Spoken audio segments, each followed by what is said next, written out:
little quick Apex patch notes rundown. You notice what everybody is hyped about, all the rumors on the street about what was and what wasn't going to happen next patch in Apex. So we're going to take it from the gospel of EA.com so we know what's going on. So next season Escape, they stopped doing the numbers a few patches ago. So season Escape, everybody knows the big part about this patch is the new legend Ash. Ash has been annoying us in the game with the arenas for a little while now. She was part of the stories earlier on. They put her back together to bring her back into the game. Everybody kind of anticipated Ash eventually being part of the game, so it's good to have her as a legend. We're gonna pop down and see what kind of abilities she has. So her passive, Mark for Death. Basically, she can run up on somebody's death box and see who killed them and find out exactly where that team is. Once per box. So, but my question is this: how many teams can you track at a time? Because that would make it like OP if you get into like there was a big fight in the area and you go over there and you use the passive on multiple death boxes. Do you then get to see all the different teams from all those kills? Because that would be cool. So that'll be another level of being able to track. So if you had like that with Seer and Bloodhound, you would know where everybody is. Or Crypto, it would be too easy, too OP. Tactical Snare. So basically her ability is kind of like a slow moving arc star. Throw it out, hits the ground, and it tethers people to a certain area. I think it lasts about 4 seconds. So if you have somebody like Pathfinder or Wraith or like Horizon, you can get away from the snare pretty easily. But Octane cannot stem or uses jump pad to get away from the snare, for that 4 seconds. And I think it does 20 damage.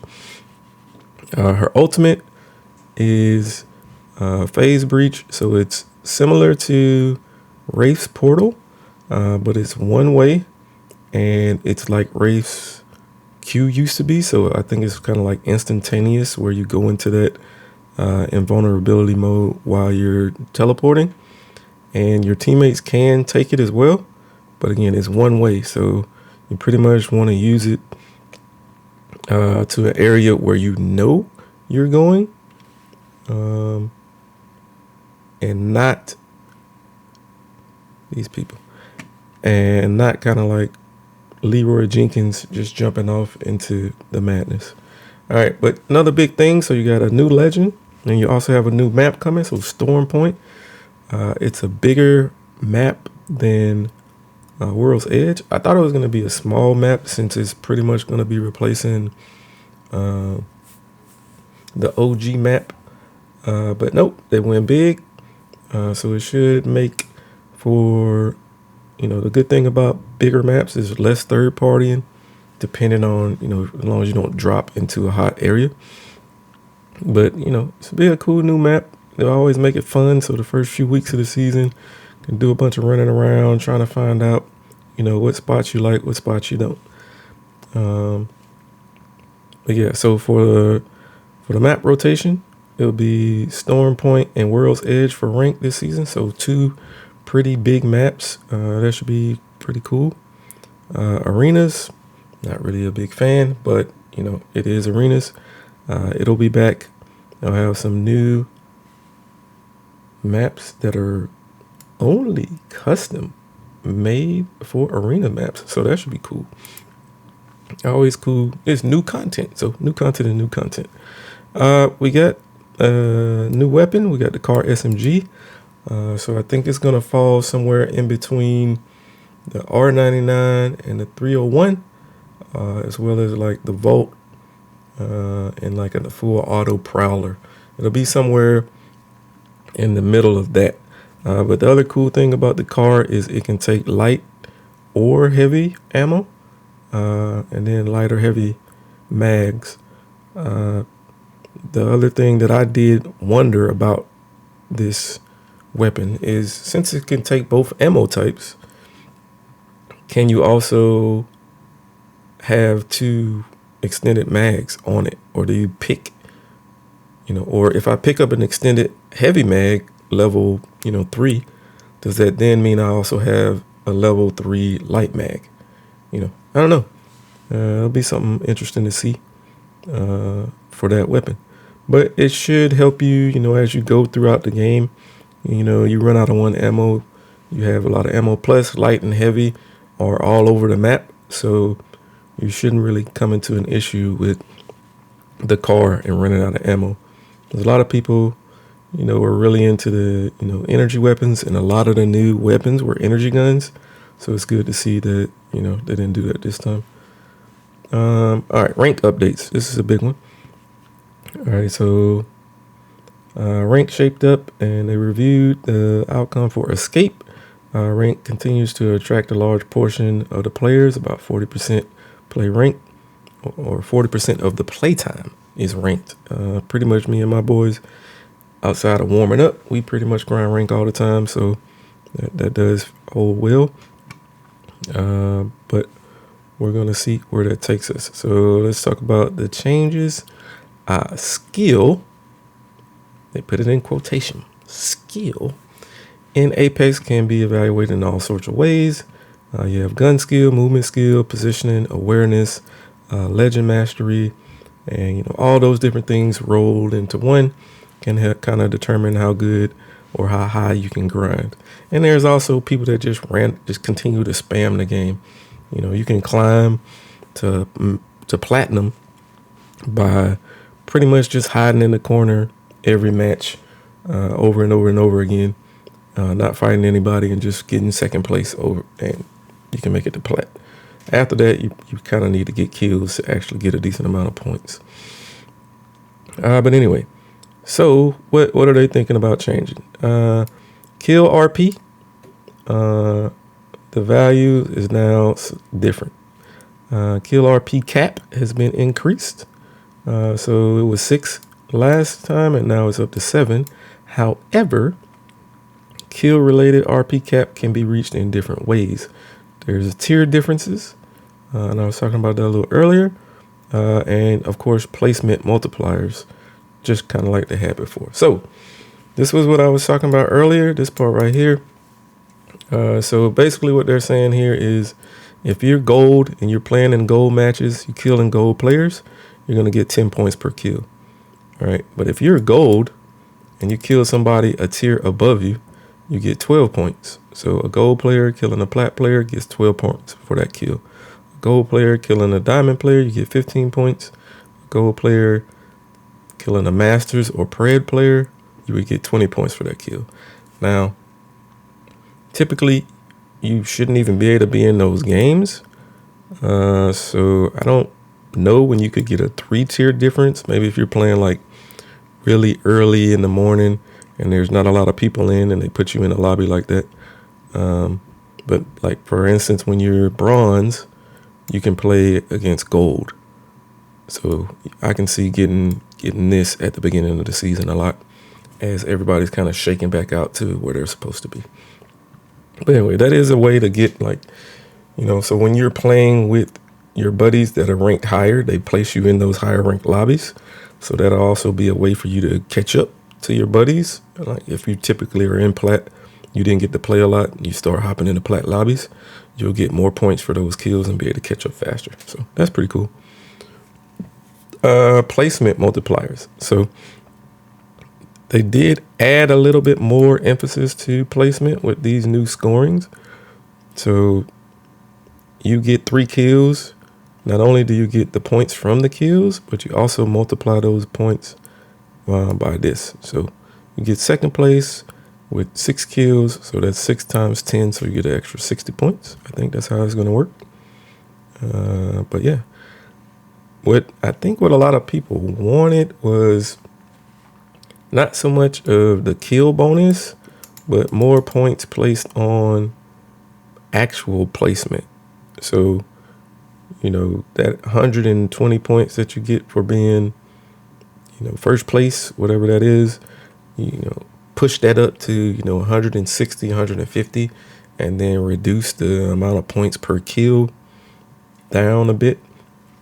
That way, you know, ranked is more about ranked, like pro players play ranked, you know, about positioning and actually trying to win the game, as opposed to like, you know, hey, I got my 6 kills, I got my KP, I'm good, you know, and then people kind of AFK. But this is a change. So the max RP per kill is 175. I think last season it was like 150. But yeah, so you should be able to rank up a bit faster if you're getting a lot of kills, which is not what people wanted. But hey, it is what it is. Get your rank on. Ranked arenas. Again, I'm not really big on arenas, but it'll be 2 rank splits similar to Battle Royale. But since it has so many different like small maps in arenas, I don't necessarily know what they're going for with having a rank split. But yeah, but this update starts on Tuesday is when this update goes live. So it'll be a good time to start fresh with everybody else. But, you know, ranked to be what it is. Ranked arenas, I don't really play ranked arenas much at all. I do play arenas to kind of like warm up and, you know, get some battle pass points. But outside of that, I don't really play arenas. All right, more patch notes and balances for Legends. So they are finally buffing up Wattson again. Again, I'm not reading all this stuff verbatim because I've already went over the patch notes once or twice. But you guys can feel free to do that.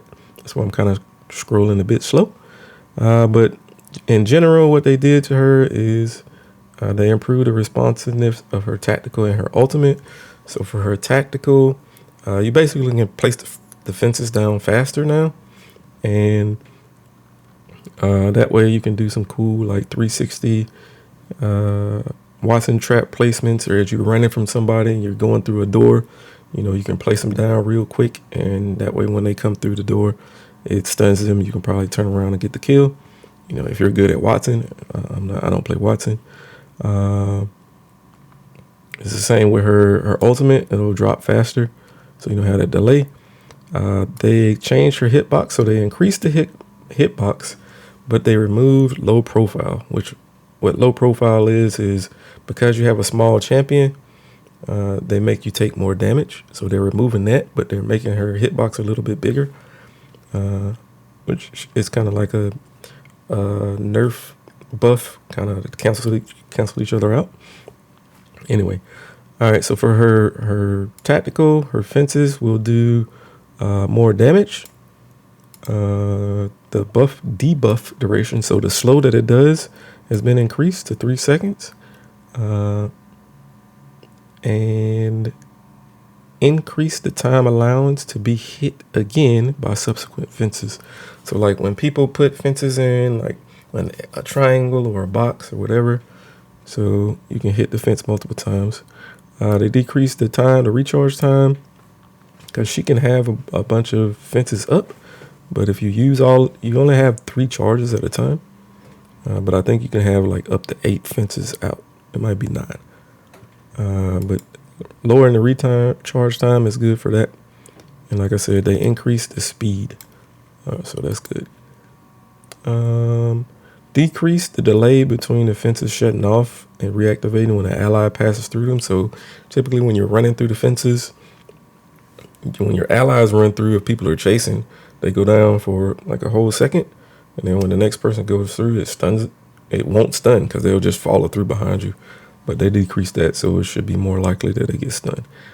They're changing her ultimate.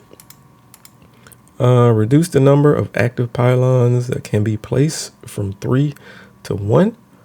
So you could place 3 in the last few seasons, but they had a time that they would expire. But now you can put a pylon down and it'll stay active until it's destroyed. I think that's like it's supposed to be a buff, but it's kind of like a nerf. I would have liked to seen them to change it down to 2. But ultimately, it really doesn't matter because, you should only have 1 out at a time that you're kind of trying to play safe around. So it should be fine. A nerf that they did do is that the pylon can now only charge 250 shield per person. So a lot of times you could put your ultimate down and just kind of hang out in that room and just like infinitely have a slow charge to your shields. But now you can only get 250 per player, which is still distributed. So a full shield is 100 or up to 125. So if everybody on your team has red, you can't even full shield the whole team.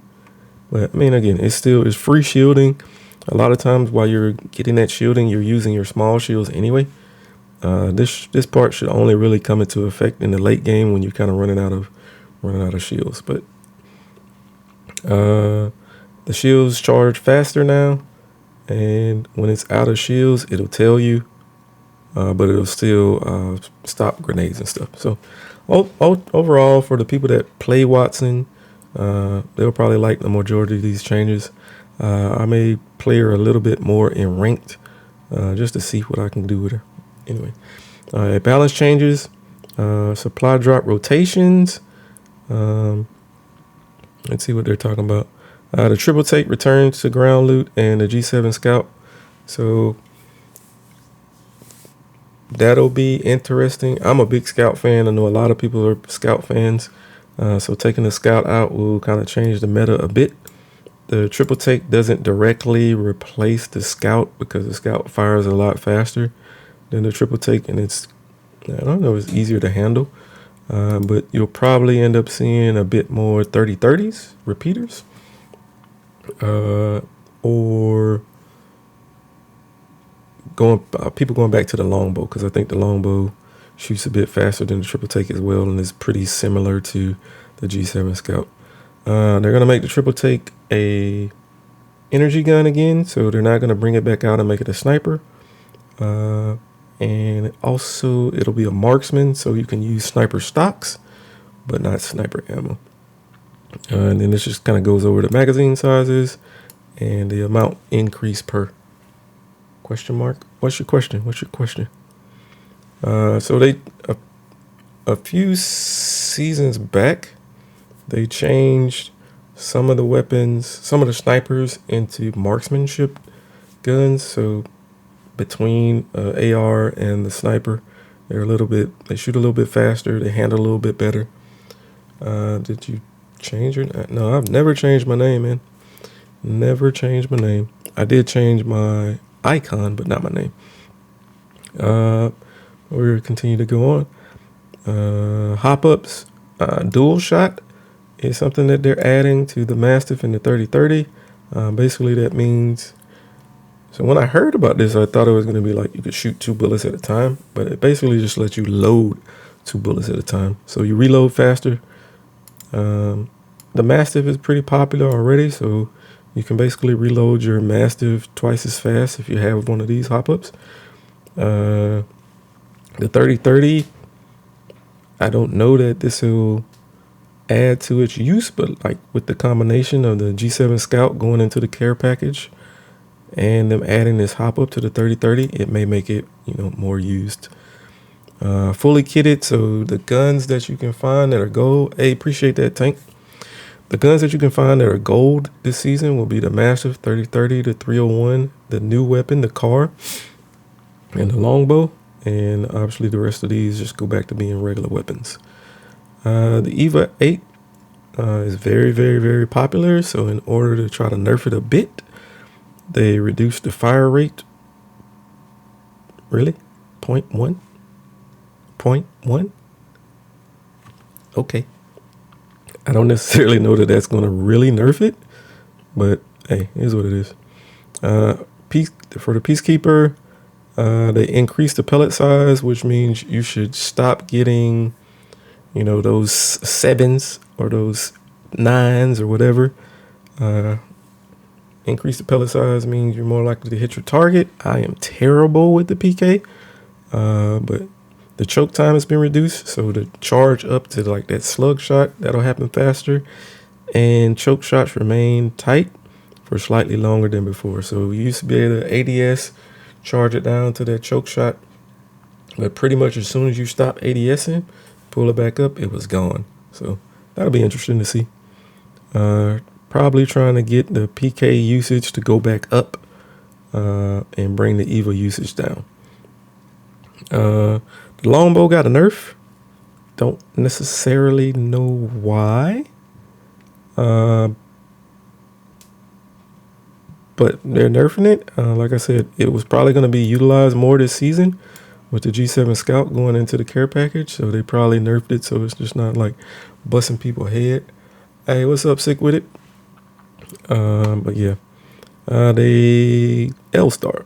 So they reduced the barrel efficiency at all rarities. So basically, the L-Star was super OP. Once they let you add all those attachments to the L-Star, it made it like stupidly accurate. The range is dumb for the type of gun that you would think it is. So they're kind of trying to reduce some of that. Also, the projectile collision has been reduced. So again, because the bullets from the L-Star are so big, especially in close quarters, you walk into a room with somebody with an L-Star, you're dead. That was it. No questions whether they were good at aiming or not. You're just dead. So they're trying to reduce that, also reducing the damage. So a pretty decent nerf overall to the L-Star. But I think because you don't have to reload, I think it'll still be a pretty popular gun. G7 Scout, because it's going into the care package weapons always get a buff. So they increased the damage and they added the double tap back to it. So that should be good.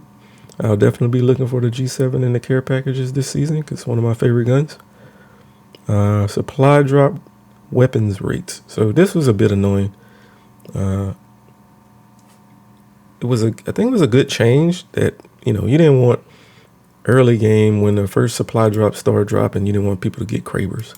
But at the same time, you also didn't want to go out and risk your life to get to a care package. And all is in it is a Phoenix kit, a med kit, and a helmet. So you should be more likely to get weapons, at least one weapon per, and then late game is guaranteed to have a weapon. Doesn't say, which weapons, but, typically in the early game, you'll probably get a scout or like an alternator. And then, the later into the game, you'll be more likely to get a Kraber. That's typically how it goes. All right. Hot zone gold loot rates. So when you do drop to the hot spot as you're dropping out of the map, there's usually like a blue circle around, which is supposed to be the hot zone, which means you should get good loot when you drop there. But sometimes you drop there and, there's one gold sniper mag, like for that whole area. So again, it's everybody's going to be dropping to the hot spot typically. And you're not even getting anything for doing that. So they're going to increase the amount of gold loot. So gold loot doesn't necessarily mean gold guns, but gold loot. So that's good. They're changing crafting. So now when you craft ammo, instead of getting 20, you'll get 60 for these ammo types. And then, they kind of balance it to, basically you get a stack. You get a whole stack for whatever when you craft. They did make it more expensive to craft. But you still get a full stack. So that's definitely good.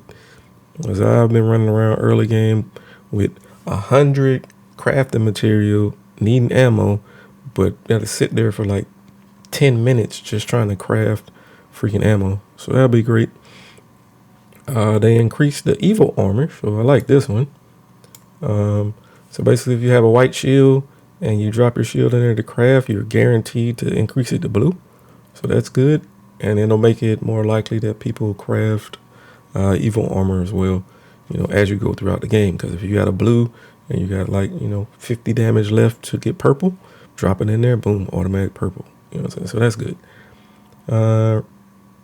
Replace the sniper bundle with the shotgun bundle featuring a dual shell. Oh, so you can get a shotgun bolt and a dual shell instead of sniper stock, which, I don't know that anybody that's really excited about that. Enemy NPCs. This is gonna be an interesting one and a big one. So now in a new map, there's gonna be freaking wildlife everywhere. So you got the prowlers that have more health. They do hella damage, but they don't randomly attack you. But what will happen is people will be dropping, you'll be fighting, and people will aggro the wildlife. That way that gives you more stuff to contest with. So if you're a worse player, that can help you beat some of the better players by shooting the animals near them and making them attack them. So just some difference of gameplay. But the other good part is when you're killing them, you actually can level up your evil armor. So maybe you find a drop that's one of the prowler areas. Now, when you kill them, you get loot from them, and you're actually leveling up your armor at the same time. So that's double good. Double good. I think it should be cool. They adjusted the supply drops in arenas. Again, not the biggest arenas fan, but if you run out there to the supply drop when it comes in, you'll basically get better loot. Yeah. They changed some of the costs to some of the stuff when you drop down, when you're buying stuff out of the store. Again, if you're in the arenas, feel free to take a deep dive or look. I'm not. Quality of life. UI teammates will now show that they are self-reviving on their world tags. I guess that way so you're not running over trying to res somebody that's already self-resing. Arena map rotation, I don't necessarily care about that, but they'll have the image when you're looking at it so you can see which of the 5 maps is going on. And social awareness badges to unlock as default for all accounts. So they have the Stop Asian Hate, Black Lives Matter, I guess Pride. Like there's a bunch of those that you used to get through specific events or through Twitch drops, but now they'll be available for everybody. Bugs. There was a lot of bugs. Audio fixes. Don't care about that.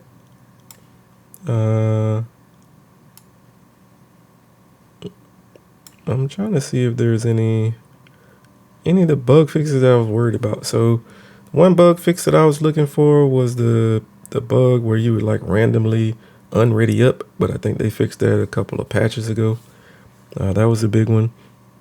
This was probably annoying, where the vending machines didn't, but a lot of this is quality of life stuff. I don't know any game breaking bugs. They had the bug where, if you did an emote that, you would crash the game. So those are the kind of bugs that I was worried about. Legends. Let's talk about the legends. So Rampart, her No Mercy finisher caused to clip through geometry. So basically, if you did that finisher, you could go inside of a box or some bullshit. Fix her ultimate doesn't destroy the grenades. Oh, so that was a big one. It was really weird. I was playing with a Wattson the other day, and that's the big thing of Wattson. Do this so people don't throw grenades at you, yet they're still throwing grenades at you. That was kind of bad. Fix issues with players being able to create zip lines much further than intended. Yeah, every now and again you could create a zip line that went hella far. I didn't play that much, so not that big of a deal. Fix a bug with his ultimate cooldown being the same with or without a gold helmet. For fuse mains, that's a big one. They removed the ability for players to be able to bunny hop at full speed while using the passive. So yeah, Siri already had an overloaded kit and just little quality of life things like that bring him back down. But he did lose some popularity when they nerfed him earlier. I think he's still pretty good if you play him right and you kind of adjust to the range of his tactical and all that. And then Octane Jump Pad, it's a improvement to the sound effects, but I think what it really means is They made it louder so people can hear you coming from further away. And yeah, so that's the patch notes, man. Y'all tell me what you think. I'll drop this video over there on YouTube later on, probably later on today or early tomorrow. But yeah, getting some of that quality content in, and